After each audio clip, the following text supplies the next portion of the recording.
Well, hello, listeners, and welcome to Connecting the Dots with DelRo. I am your lovely host, Dillon Del Rosso, aka DelRo, and I am here to help showcase the power of networking, both professionally and personally. On this podcast, myself and my incredible guests will share our stories on how the art of connecting has shaped our lives and careers. We'll share our successes, failures, embarrassments, tips and tricks, once-in-a-lifetime opportunities, and much more. What I'm getting at here is we're all here to connect with each other genuinely. Doesn't sound that bad, right? Well, listen, you'll be hearing plenty of me, so let's get to it. Welcome to the show.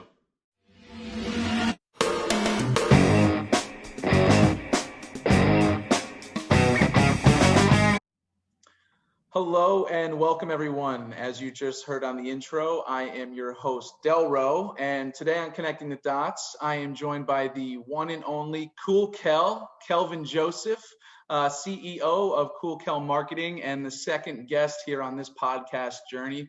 Welcome, Kel. How are you, man? All good.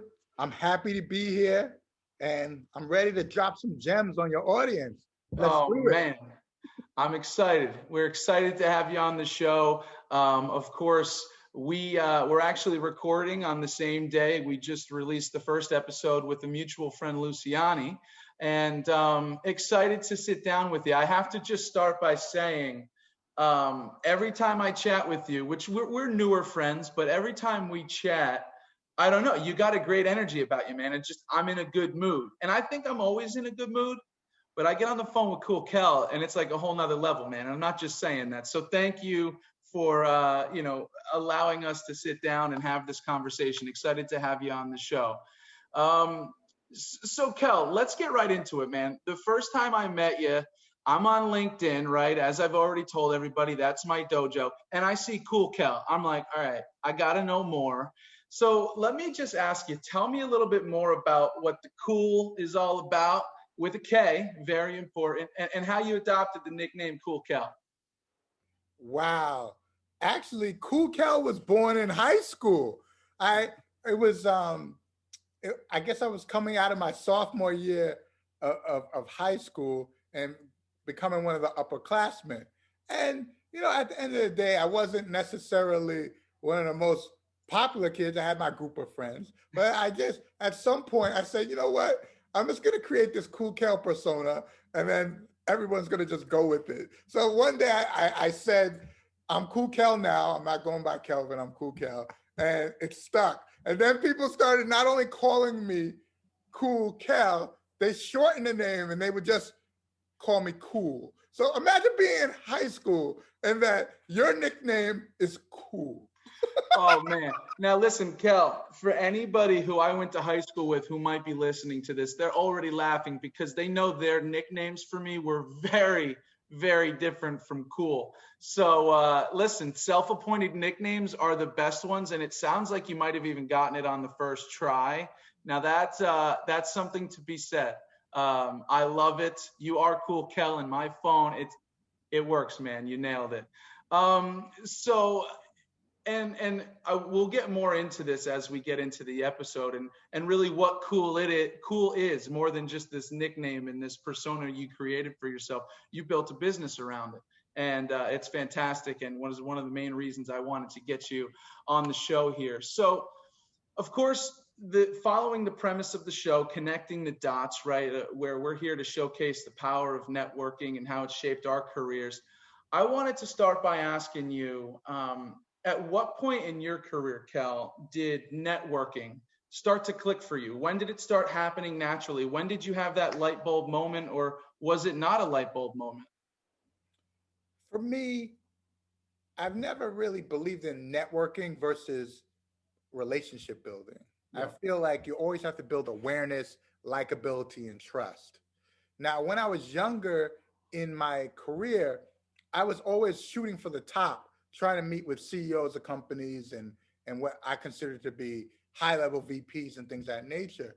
And I don't think I really got it as a young person because think about it like this. If you are building a long-term career and you're trying to make relationships with people who are already on top, it will get you some good names, good mentors and things of that nature, but you really can't do much for them. And even like a lot of people I built relationships with early in my career, they're kind of retired now. So I can't, it's not like, so I invested so much time gunning for the top. And I think a lot of young people do that. And it's like, okay, now I'm in my 40s and all the people in their 40s are like pretty much running things. So I should have probably spent more time in my younger career, like making friends with people on my level, making friends with people that might have been 2 years younger than me. I was like so into my relationship building that it was like, if you weren't like an executive at a company, I wasn't trying to network with you. And I think that's a major mistake. And I think that I only recently started getting that and understanding that, listen, if you're a recent grad from school, one, if you want an entry-level job, probably someone 2 years older than you will know how to help you with that better than a CEO of that company who has no idea what's going on at that level. So I would say, as it relates to me and networking, don't just aim for the people that are already sitting in the C-suite. Yeah. I recommend that young people, that they make friends with the people that are their age, that they can grow up together and run things. Absolutely, Kel. And that's such a great point, because I remember when I was a senior in college and I was about to graduate with my sport management degree, and I wanted to go work for the New York Yankees, and that's the only thing I ever wanted. I remember being on LinkedIn in 2016, and I felt as if I was ahead of the game, reaching out to the, president of ticket sales at the Yankees, or the manager, the hiring manager. Whereas, you do ask enough people, you do get some of those individuals on the phone. But to your point, by the time you're up and ready, they're gone. They're on to the next thing. So if I was in college at 21 years old, reaching out to the account executives selling the Yankee tickets, that's where I would have really gotten my knowledge. So you make a great point. And I'm so happy you answered the question the way you did, because I asked Luciani the same question, and intend on asking, future guests the same question, because I think it's important. And when I spoke about this with Luciani, which again, mutual friend of ours, she said, and I quote, "When I realized I was making friends for a living, that's when it all clicked." And, I listened back to that and I'm like, that's the simplest way to put it. And, there's nobody more fitting to have that conversation with than you. Again, it's your business model, and we'll get more into that. But before we do so, Kel, I wanted to know if you're up for it. I have a couple of rapid fire questions to throw at you, just to get my listeners and your listeners are more familiar with you, kind of strip it down a bit. You up for it? Let's do it. All right. So this isn't like too crazy. You're not going to like be blown away. I'm not going to embarrass you. We'll see. But all right. Favorite athlete you've ever met? Magic Johnson. Not even a hesitation. All right. Well, I know these are rapid fire questions. Maybe we'll get back as to why it's Magic Johnson. All right. Favorite sports teams? Do you have any alliances? New York Knicks. It's my favorite team because it's an abusive relationship and I can't get out of it. Okay, I love it. Listen, there's going to be a lot of Knicks fans listening, and of course they would agree. I grew up a New Jersey resident, so I was a New Jersey Nets fan. When they were moving to Brooklyn, for me, they were kind of stinking at that time anyway, so I dropped them like a bad habit. I was like, you're leaving Jersey, I'm done with you. But now, listen, if I need to get back on the bandwagon, I got some jerseys coming to my house. That's all I'm saying. Anyway, all right, best restaurant in New York City? Del Frisco's. No brainer. I love that. You're not the only person to say it. For those who aren't familiar, Del Frisco's, what kind of cuisine? Steaks and it's a steakhouse, yeah. Best sides, and they make a pretty good old fashioned. Oh, that's very important. You're speaking, your audience. I love it. All right, on the food topic, but way more whimsical. This is something I've seen online. Breakfast for dinner, yes or no? Yes, definitely. People say your taste buds, they don't really wake up in the morning, and then the afternoon. That's why bacon, as good as it tastes at 10 a.m., way better at 6 p.m. All right, give me a song you know every word of. I would have to say zero, no song. I am notorious for passionately singing the wrong words to songs I love. I am the master of it. I am banned from singing in my house. I'm an embarrassment to my wife, and I am proud of it. All right. That is the best answer I'll get on that question throughout the whole podcast journey here. Last thing, and on a very relatable note, give me one thing you're looking forward to post-COVID, post-pandemic, whenever we do return to a hopefully new normal. I would say a real vacation for my kids. There's a bunch of places that I wanted to take. I promised my daughter I would take her to Paris, and she reminds me of that promise. There you go. Listen, Europe trip, it coming your way, 2021, 2022. I'll be looking for the pictures and the videos on LinkedIn. I know they'll be there. Yep. So listen, thanks for being a thanks for hanging in there through the rapid fire questions. So getting more into the good stuff. So I want to talk a little bit about your early career, and before having you on the show, of course, I got to do my homework and my due diligence. And, I was on your website and I was reading about how early in your career you were hiding in roles that looked good on paper and going after a title, right? That kind of mindset that you found yourself in. Would you mind sharing like what got you into that mindset and what got you out? Well, I would say that I'm the first person in my family born in this country, first person to go to college. So I couldn't like go to college and just like find myself. I needed to get a job, right? So for me, I always thought of myself as a businessman. But, at the end of the day, I learned accounting was the language of business. I knew I wasn't going to be an accountant per se, but I knew like if I started with my basis in accounting, that I would learn how to not mess up my money in my business and be successful. So I never thought of myself as an accountant, always a businessman. And I knew that at a very young age. And the reality of that situation is that when you're the first person in your family born in this country and the first to go to college, you're like figuring out a bunch of things on your own. Right? So, through a wonderful organization called Inroads, I was able to secure a job at EY, the largest accounting firm in the world, when I was 19 years old, right after my freshman year. So that changed my goals a little bit because I was now exposed to all these elite people and at a very young age. And the reality of it is I became a CPA at 21. I was able to become a controller, a CFO, a CMO, a COO, all these C-level titles, run my own company, be named in Inc. magazine, 30 of the top 30 entrepreneurs the same year as Zuckerberg. Resume building, I don't know any better. I don't have nobody advising me.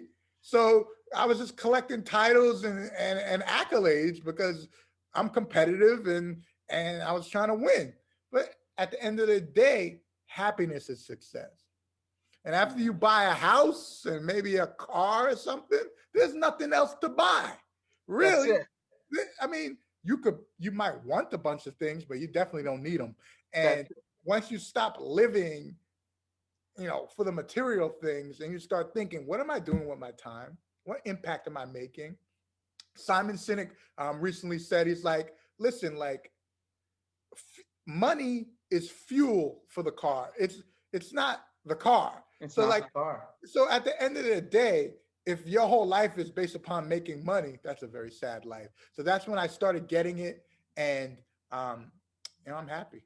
Man, I love that. And me too. I love how you said like, I'm getting all these titles. Me, I didn't know anything. I don't know what I'm doing. And I say the same thing to everybody I'm talking to. Now, there's a level of that you're joking and part of it's serious, but it's like, listen, I'm the same way. I know nothing about anything. I know people. I have a passion for sales, and I learned how to connect the two things. And that's really how we end up here right now on this recording on this podcast. But let me talk to a little bit more about your early career. So you mentioned you started your career in finance as a CPA. You were specializing in luxury retail clients with EY for a number of years. And then I believe you joined the retail side of the business, right, with Saks Fifth Ave as a strategic consultant. So I guess my question for you, in those roles being different as to what you're doing now as a sports marketing agent, what life and career lessons did you learn from that part of your career, and why are they valuable to you now?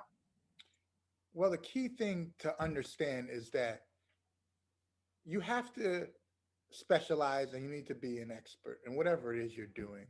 And you can know how to do a bunch of things, but people pay for your expertise in something particular. So I have expertise in sports marketing, but my core job for my clients is to help their business grow, right? So they might not need me to put together a sports marketing event right now in the middle of a pandemic.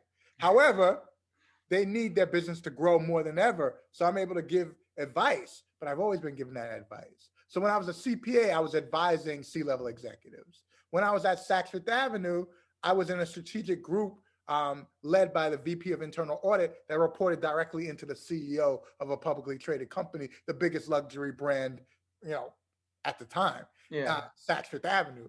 And I was giving them advice on how to grow the business and how to manage costs and do different things. So I've been advising C-level executives my whole career.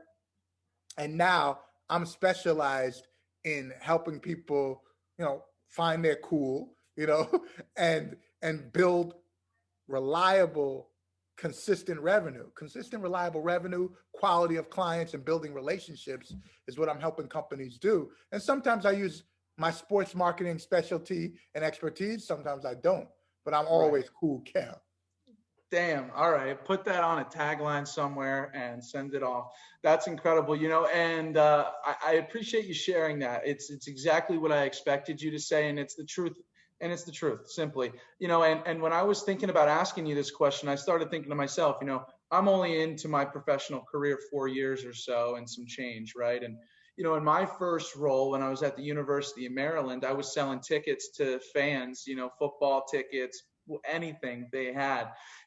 I look back and I was trying to think, what did I learn there? And for me, for anybody who's getting into sales, maybe even specifically in sports sales, I learned that you can't knock the hustle, man, right? Like building relationships, me and you could talk about that all day. That's a given. I got to be careful talking about that because that's all I talk about. We're going to have repetitive podcasts. My point is, I learned you can't knock the hustle. I was making 100 calls a day right out of college. And I learned also that hustle isn't just a race to the finish line, right? It's working smart and hard simultaneously. So yeah, I was making 100, 120 calls, not for 2 years though, for 4 months until I figured out I can do this in 70 calls because I'm not getting on a race to 100 because that means I'm not focused on the connection. I'm just dialing 100 numbers, which anybody can do. So I appreciate you sharing, and I wanted to share a little bit about my reflection when we were thinking about that. So much appreciated. So I want to get a little bit more into Kool Kel Marketing. So you help all different types of companies execute a marketing strategy, right? And put it into play. So for me, and I have a general understanding of your business, but what's one of the first things that you're able to do, Kool Kel and Kool Kel Marketing, what's one of the first things you're able to do and come in and produce results with? And I guess at the same time, what is it about your marketing strategy that makes it unique? The beautiful thing is that I'm able to work with two types of clients primarily. The very, very big clients, like Fortune 1000 clients, and then smaller businesses. I don't really work that much in the middle with mid-sized businesses, mostly big businesses, Fortune 1000, and then small businesses. Gotcha. So that's really like almost running two companies because they all have different needs. So for my bigger clients, Fortune 1000 type clients, they want me to potentially put events together for them where I'm able to bring together an audience of decision makers.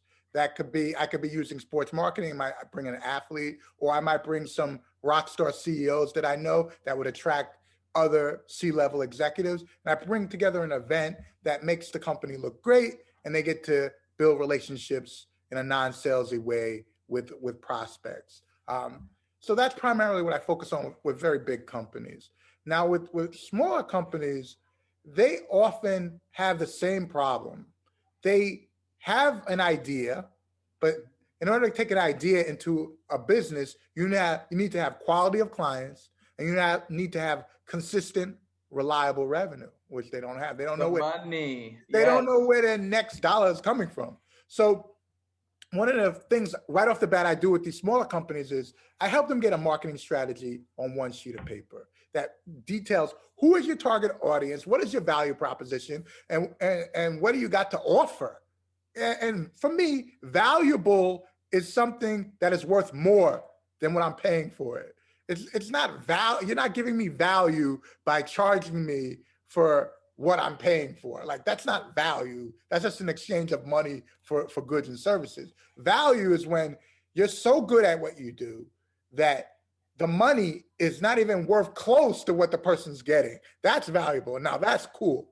Now, so the reality of that is that companies, it's hard for them to deliver value if they're trying to please everybody. Don't try to be all things to all people. So let's get the marketing strategy on one sheet of paper. Second thing that I do is we're all in the relationship business. Yeah. So I introduce them to my contacts. We have a marketing strategy. I know everybody. I introduce them to my contact. That's immediate results for them. They can't get in contact with these people, like the people I know, and the people that not just know me, they like me. Awareness, likability, and trust. And then the third thing that I do immediately help them. I endorse them on LinkedIn, show them how to build their personal brand. These three things, as far as marketing strategy on one sheet of paper, strategic introductions, and blow them up on LinkedIn, I mean, they can't lose. They win every time. Can't lose, Kel. And I got to tell you, man, I love that you say put it on one piece of paper.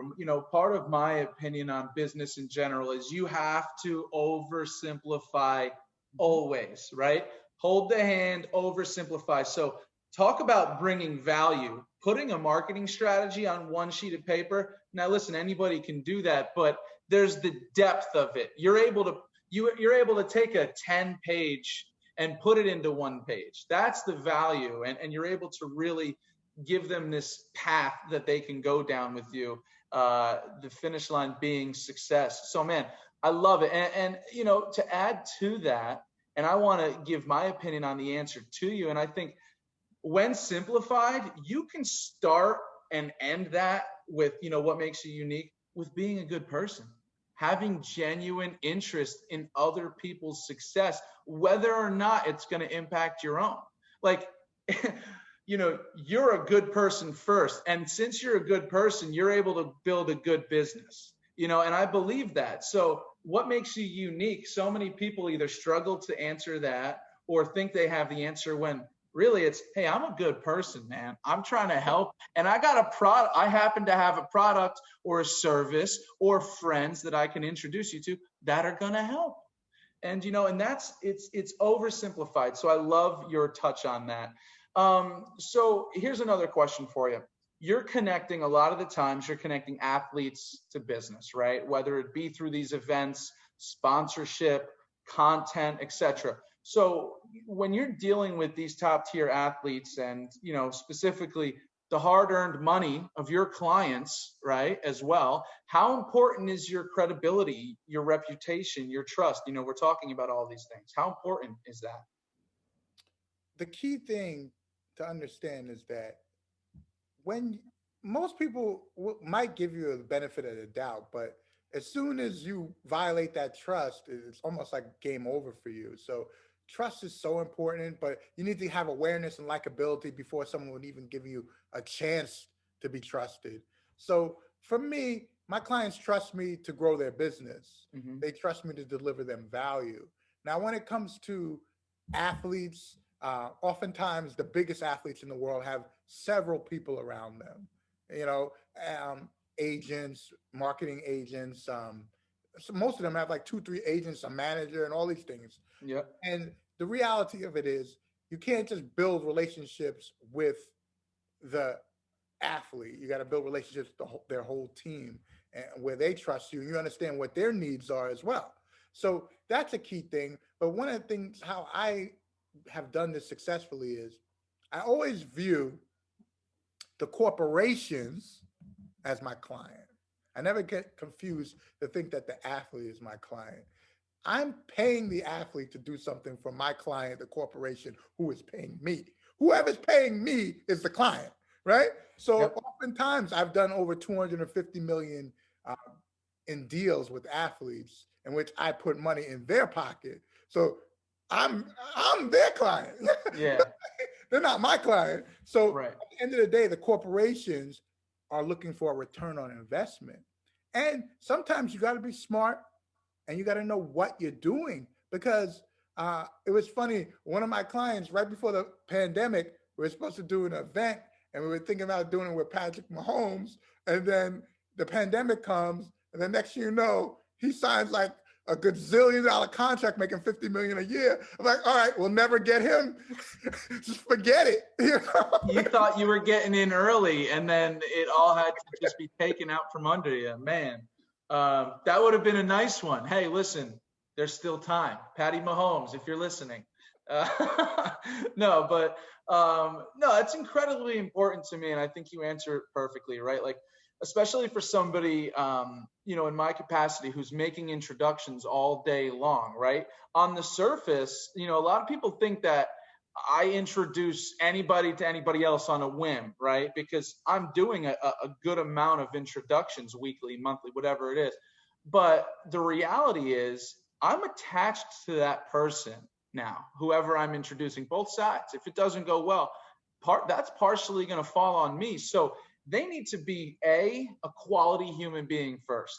And if they're good at what they do, that's just the cherry on top. And then I can say, all right, we can do business. Or if I can't do business with you, I certainly have somebody who can, and I got them in mind, and intros coming your way on LinkedIn now, right? Like, that's it. So no, I love it. I love it. So here's another question for you. We're talking about credibility and your reputation. And, I don't want to sound repetitive here, and we'll see where this goes, but tell me about your specifically making friends first approach, and I saw that as part of your marketing concept, right? And we're talking about it a lot. We're spending a lot of time on it, but there's a reason for it. So tell me a little bit more about making friends first and how you utilize that in your business.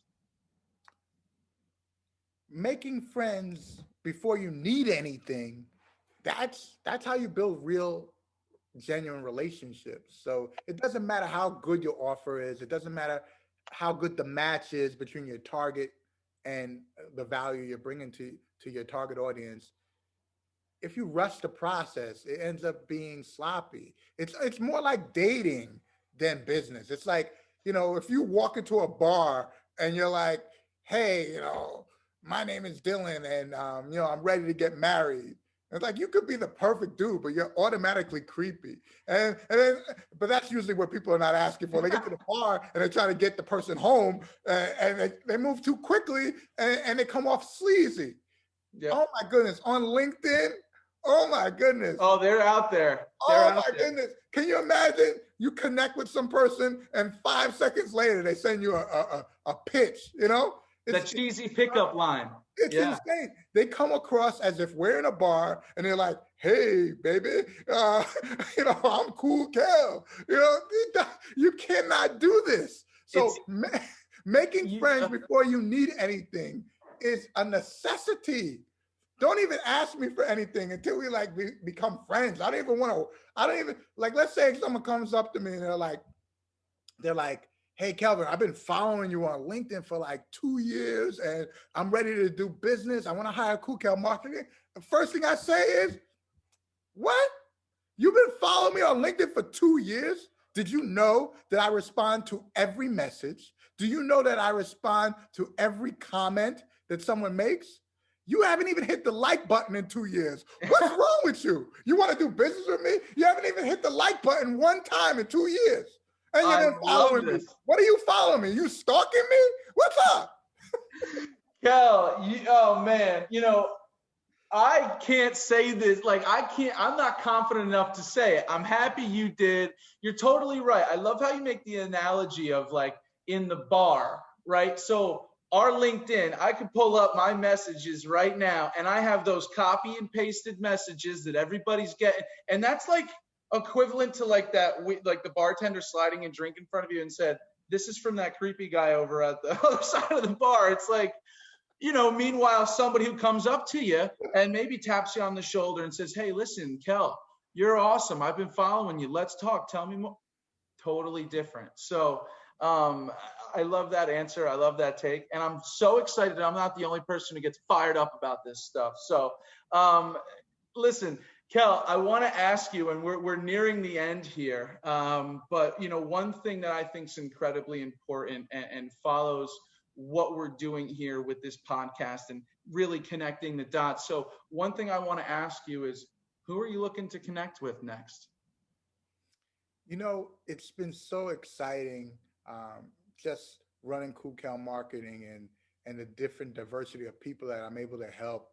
I just found as though I'm looking for business relationships in which I can help drive revenue. So even though it's Kool Kel Marketing, I don't really believe in marketing in a traditional sense of it. I'm more focused on business development. I like to tie myself to sales. So It's almost like I want to talk to revenue leaders, CEOs of companies that are responsible for feeding mouths that need to grow their sales.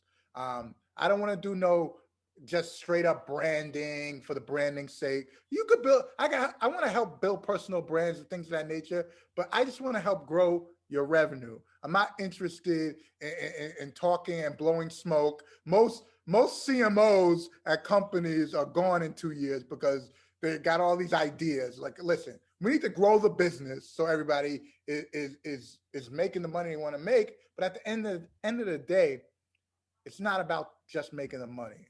So, but for me though, I am the type of person where when I was in my 20s and I left the biggest accounting firm in the world to become a shoe salesman with my wife, right? We didn't know that $10,000 was going to turn into a multi-million-dollar business, but we knew that no one helped us, and we needed help. And when the whole economy went down in a Great Recession, we didn't get a bailout. Okay, my wife fired me from the family business, and then I had to go back to corporate America. You see, now as an entrepreneur, now again, 10 years later, I'm trying to help executives get past their fears and get everything that they deserve. Absolutely incredible, Kel. And, I'm thinking back already. I'm only two episodes in, but between yourself and Luciani, we are just driving home the fact, intentional or not intentional, we are driving home the fact that listen, give first. People will want to help you. And I love that the fact that you've been in business this long and you've been on that roller coaster. You've been on the ups and downs. You've been through recessions, plural, props to you, Kool Kel. You are the man. I don't know what else to say. You've been absolutely fantastic. I know our listeners are going to love to hear what you have to say. And listen, I'm calling you out on it. You said it. You heard it here in this show. The man does not turn down a message. So reach out, all right? He is happy to help, as am I. Kool Kel, thanks so much for being on Connecting the Dots, man. You're the best. Yeah, thank you so much. And I want to tell all the listeners, think big, but follow through on your promises and allow your humility to exceed your great ability. That's Kool Kel Marketing, baby. Awareness, likability, and trust. Let's go. Mic drop. Thanks, guys. More information on Kool Kel and his company, Kool Kel Marketing, can be found at koolkel.com.